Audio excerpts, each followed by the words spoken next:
The first $5. It all started with a broken laptop and just $5. I was 22, stuck in a small apartment where the ceiling leaked every time it rained. I had no savings, no connections, and honestly, no plan. My parents called me every week, reminding me, "You need a real job, something stable, stop wasting time." But deep down, I couldn't do it. I couldn't accept the idea of waking up at 7 a.m. every day to work for someone else's dream. One night, scrolling through Reddit on my cracked phone screen, I saw a post. People are making money online by selling skills for $5? It sounded ridiculous. $5? What can that possibly change? Still, something inside me whispered, try. What do you have to lose? You're already broke. So I grabbed my old laptop, opened a free design program, and made a small digital logo for practice. It was ugly. I hated it. But I posted it online anyway with the caption, "Custom logo design, $5." For days, nothing happened, not a single message. And then, one night at 2:43 a.m., my inbox lit up. First order, $5. I almost screamed. My heart was racing. I wasn't just looking at money, I was looking at proof. If one stranger on the internet is willing to pay me, maybe others will too. That $5 order felt like a million. It wasn't about the cash, it was about hope. But little did I know, that small spark would drag me into years of sleepless nights, betrayals, failures, and risks so dangerous that I nearly lost everything more than once. And yet, that same spark would also become the fire that built an empire worth millions. Part 2, the struggle. The first $5 was easy. The next 100, pure hell.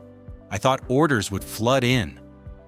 I imagined my inbox exploding with messages, strangers begging me to design logos. Reality?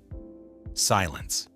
For weeks, I refreshed the page like an addict. One order here, another there. But every dollar felt like pulling teeth. People would send me brutal messages. "This is trash. Why should I pay even $5 for this?" Sometimes they wouldn't even bother replying. Every insult felt personal. I wanted to quit. Maybe my parents are right. Maybe I'm just wasting time while everyone else builds a career. But quitting meant going back. Going back to job applications, rejection emails, living paycheck to paycheck. I refused. So I doubled down. I studied. I read every single Reddit thread about freelancing, every Medium article on design, every YouTube tutorial I could find. I stayed up until sunrise, my eyes burning, whispering to myself, one more night, one more try. Slowly, something shifted. My logos started to look better, cleaner, sharper. People noticed. Reviews turned positive. Then one morning, I woke up to 10 orders waiting in my inbox. 10. I couldn't believe it. I worked for 18 hours straight that day, fueled only by instant noodles and black coffee. When I finally collapsed on my bed, I checked my balance. $200 earned. For the first time in my life, I felt unstoppable. But here's the truth nobody tells you: success is dangerous. Because once you taste it, you want more, much more. And the higher you climb, the harder you fall. Part 3, the obsession. Success tastes sweet, but it's also addictive. That $200 week, I wanted $500 next, then $1,000, then $5,000. I stopped going out with friends, stopped calling my family. I'd wake up, grab my laptop, and grind until 4 a.m. My world shrank to a 15-inch screen and a tiny corner desk in my apartment. Every ping of a new order felt like dopamine on steroids. Every 5-star review felt like oxygen, and every single complaint felt like poison. "Why can't you just relax?" my girlfriend asked once. Because relaxation meant losing momentum. Because somewhere out there, Another designer was hungrier, faster, better, so I pushed harder. I built templates, workflows, shortcuts. I could pump out designs in half the time. Orders started piling up by the hundreds. I wasn't just surviving anymore. I was dominating. Then one night, while staring at the glowing screen, I caught my reflection in the black glass. Pale skin, bloodshot eyes, a face I barely recognized. Is this really winning? Or am I just trading one kind of prison for another? But I silenced the thought because the money was real and I couldn't stop now. That's when I made the decision that would change everything. I was going to scale. No more $5 gigs, no more peanuts. If I played it right, this could become a business empire. But the higher I aimed, the bigger the risks became. And I didn't realize yet, one mistake would cost me everything. Part 4. The Big Break. Every hustler dreams of that one shot, that one client who changes everything. Mine came on a rainy Tuesday night. I was half asleep scrolling through requests when I saw it. Looking for a designer to create full brand package. Budget $10,000? $10,000. I read it 3 times just to be sure. Most gigs on Fiverr were $50, maybe $200 if you were lucky. But $10,000? That was a different universe. My heart started racing. This is it. This is the door. Kick it open. I crafted the perfect pitch. Every line was polished, confident, almost cocky. I attached my best samples, wrote like I'd been born for this project, like I was the only designer who could deliver. Then I hit send. The next 24 hours felt like a week. I refreshed my inbox every 5 minutes. Coffee, pacing, paranoia. Then, ding. We love your work. Can we hop on a call tomorrow? I froze. Until then, I'd never done client calls, just typed messages, safe behind the keyboard. Now, I had to sell myself live. The call lasted 45 minutes. I stuttered, sweated, over-explained. But somehow my passion punched through. When I showed them my ideas for their brand, their CEO leaned in and said the words that still echo in my head, "We'll go with you."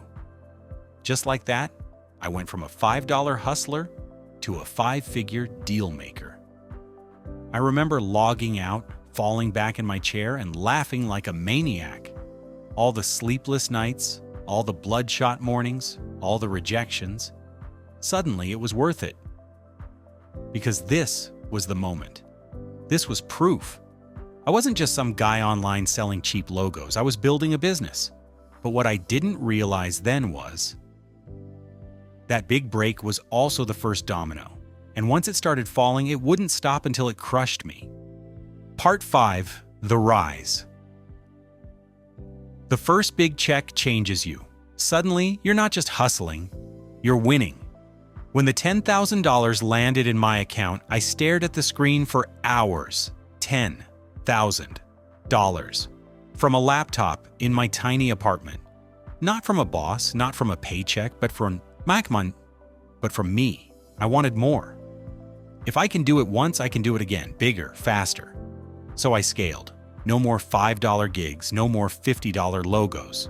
I doubled, tripled my rates, and the shocking part, people paid. Because when you sell confidence, the world buys it. In a few months, I went from scraping together rent to pulling in $25,000, then $50,000. I hired 2 freelancers to handle overflow work. I built a system. They executed. I pitched. I closed. Money started flowing in like water. PayPal notifications became my favorite sound. Every morning felt like Christmas. And with the money came the lifestyle. New apartment, new clothes, expensive dinners just because I could. I'd sit in a cafe, MacBook open, latte in hand, pretending I was some Silicon Valley founder, and honestly, I felt like one. But here's the truth no one tells you. Growth is a drug. Every hit feels good. Every milestone makes you crave the next. And in that rush, you stop paying attention. I stopped double-checking contracts. I stopped screening clients. I started saying yes to everything, chasing the high of closing bigger and bigger deals. And that's when the cracks began to show. Late projects, angry clients, refund requests. The freelancers I hired weren't always reliable, but instead of slowing down, I pushed harder. If I just make more money, I can fix everything. That became my mantra, but it was a lie, because the more I made, the faster it slipped through my fingers. Money wasn't the solution anymore. It was the trap. Part 6. The cracks widen. Every success story has a hidden shadow. Mine was growing darker by the day. It started small. A late delivery here, an unhappy client there, refunds eating into my profits. But instead of facing the problems head-on, I hid behind the numbers. As long as revenue goes up, everything's fine. Except it wasn't. One client ordered a massive $8,000 branding package. I outsourced 70% of the work to my freelancers. They missed deadlines. Quality slipped. The client pulled out, demanded a full refund. That $8,000 already spent on rent, on dinners, on a new iPhone I didn't need. So I dipped into other client payments to cover the refund. I told myself, next month I'll catch up. But next month the same thing happened again and again. Soon, I was juggling cash like a circus act, robbing Peter to pay Paul, hoping no one noticed. The stress started to eat me alive. I'd wake up in the middle of the night, sweating, checking emails, terrified of the next angry message. My once fun side hustle turned into a monster I couldn't control, and then came the mistake that killed everything.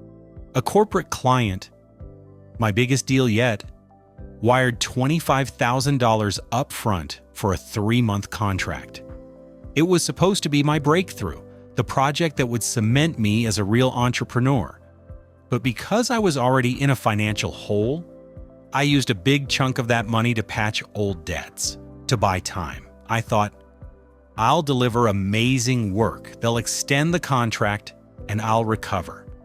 But deadlines slipped, work quality collapsed, the client got suspicious, and then one day, the email came. Short, cold, brutal. Terminate contract, refund immediately, legal action if not resolved. My heart sank. I had less than half the money left. And just like that, the empire I thought I was building collapsed like a house of cards. No way out. I tried to stall the client. Bank delays, payment processor issues, funds frozen temporarily. But corporate clients aren't like freelancers or small business owners. They had lawyers, and they weren't playing games. The pressure crushed me. I stopped answering calls, stopped replying to messages. Every unopened email felt like a bomb waiting to explode. Meanwhile, my freelancers started demanding payment. People I once inspired were now calling me a scammer. They didn't know the full story. But honestly, could I blame them? Then the legal notice arrived. Registered mail. An official demand for repayment, threats of court action. I remember sitting on the floor of my tiny apartment, head in my hands, whispering to myself, how the hell did I get here? I was supposed to be building a dream. The dream was gone. In its place, debt, shame, and silence. I had to shut everything down. The website, the email lists, the Upwork profiles. It was like erasing a piece of myself, and the worst part, the silence that followed. No more late-night notifications, no more money flowing in, no more identity as the hustler who was making it. Just me, alone with the wreckage. It felt like falling off a cliff. One month I was making tens of thousands. The next, I was broke. I didn't just lose money, I lost trust, reputation, momentum. And that kind of loss doesn't show up on spreadsheets, it eats at your soul. Part 8: Rebuilding from the Ashes. I could have stayed down. Many do. When you lose everything, it's tempting to disappear, pretend it never happened, let the failure bury you. But there was this one thought that kept circling in my mind. If I built it once, I can build it again, only smarter. The truth was brutal. I was broke, in debt, and burned by shame. But I also had something most people never get: proof. Proof that I could generate real money online. Proof that I could convince people, build systems, run a team, even if I crashed. So instead of wallowing, I treated my failure like an unpaid mentor. Every painful moment became a lesson. Never scale faster than your systems. Never spend money you don't actually have. Never hide mistakes. They rot in the dark. I started small, no team, no grand vision, just me, a laptop, and the determination not to repeat the same mistakes. Freelancing, one client at a time. Delivering insanely good work, over-communicating, over-delivering. Slowly, trust returned. Not from the world, but from myself. I began saving again. This time, no flashy spending, no reinventing myself online. Every dollar had a job. Every invoice was tracked. I became obsessive about the basics I once ignored. And here's the paradox. I made less money than in my big break days, but I felt richer. Why? Because this time, it was real, solid, not built on lies, loans, or reckless scaling. The rebuild wasn't glamorous. It was long, slow, and lonely, but each step felt like reclaiming a piece of myself. And then, the momentum returned. Clients referred me, side hustles grew, opportunities appeared that didn't feel like scams, but like solid bricks in a foundation. I realized something profound. The collapse was the best thing that ever happened to me, because without it, I would have kept climbing on a rotten ladder, and the fall would have been fatal. Now, when I look back at that broke, ashamed version of me sitting on the apartment floor, I don't see a failure. I see the exact moment the real journey began. Part 9: The Lessons and the Motivation. If there's one thing I want you to hear, it's this. Money is a tool, not a goal. I learned it the hard way. The first time I chased numbers, speed, and flash, I thought success was about income, clients, and clout. I was wrong. Real success is about systems, discipline, and mindset. It's about building something that lasts, not just something that looks impressive for a moment. Here's what I want you to remember from my journey. Start small, scale smart, don't rush, don't overcommit, build a foundation first. Trust is more valuable than money. One lost client can erase months of profit. Protect relationships, over-deliver. Your failures are your mentors. Every mistake contains a lesson. Study it. Apply it. Never forget it. Discipline beats inspiration. Inspiration is fleeting. Discipline is what gets you through nights when everything hurts and no one is watching. Wealth without control is poison. Money only empowers when you manage it wisely. Reckless scaling or flashy spending destroys even the biggest windfalls. Today, I'm not just surviving, I'm thriving. Clients pay me thousands. I have a small but reliable team. I sleep at night. And most importantly, I don't fear collapse anymore because I know how to rebuild from ashes. If you can survive the fall, the climb is always easier. So here's my final truth. You can start with nothing. A broken laptop, $5, a Reddit post. And if you work smart, study hard, and never stop learning, you can build something that lasts. Because the real empire isn't made of money alone. It's made of resilience, lessons, and the courage to keep going when the world tells you to quit. And that, my friend, is worth more than every dollar in the world.